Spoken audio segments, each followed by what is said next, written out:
Bonsoir Jean-Pierre Améris, merci d'être avec nous. Vous êtes réalisateur et vous avez fait tourner Michel Blanc dans Marilyn et son juge.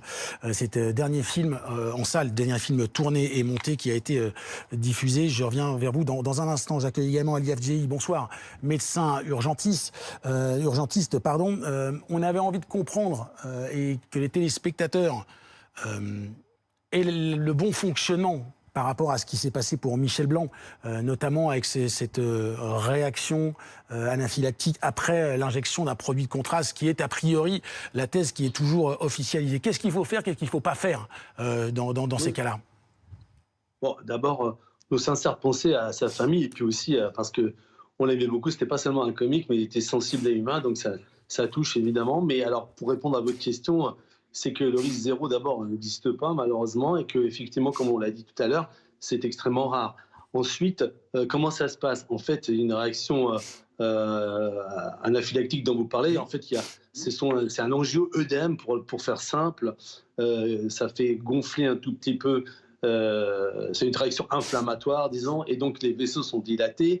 Et il peut y avoir des localisations qui sont embêtantes, c'est-à-dire notamment que vous connaissez peut-être tous en parlant de l'œdème de Queen, qu'on pense tout de suite à l'épiglotte, à la glotte, à tout ce qui est muqueuse. En fait, c'est une réaction allergique, c'est la peau et puis après les muqueuses. Quand ça arrive aux muqueuses, ça veut dire que ça commence à être grave. Et il ne faut pas perdre de temps.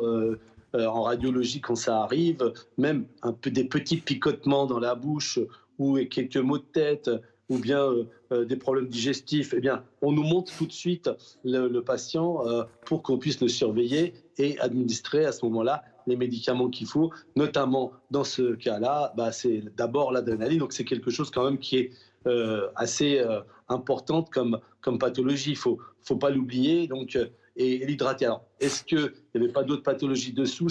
C'est pas simple de diagnostiquer comme ça à distance sans connaître le patient, toujours voir le patient. Mais en tout cas, vous voyez, il faut une certaine rapidité, qu'il y ait aussi de quoi faire assez rapidement, notamment avec le SAMU. Voilà un petit peu comment ça se passe. Maintenant, voilà, je pense que j'ai pas tous les détails, je peux pas vous aider davantage là-dessus, mais en tout cas, la voix, la salive, les rougeurs, le fait de ne pas respirer, de ne pas pouvoir dire « i » par exemple, ça peut aider aussi à comprendre, ce sont quelques mots, par exemple, pour essayer de détecter les choses et les difficultés évidemment à respirer. Et puis ensuite, ce sont les problèmes vasculaires qui peuvent arriver. Donc un arrêt cardiaque, je pense, j'ai entendu ça. Bon, ça c'est plutôt peut-être des pathologies également. Merci beaucoup Ali Afdjehi d'avoir été avec nous quelques instants. Rebonsoir Jean-Pierre Améris, merci.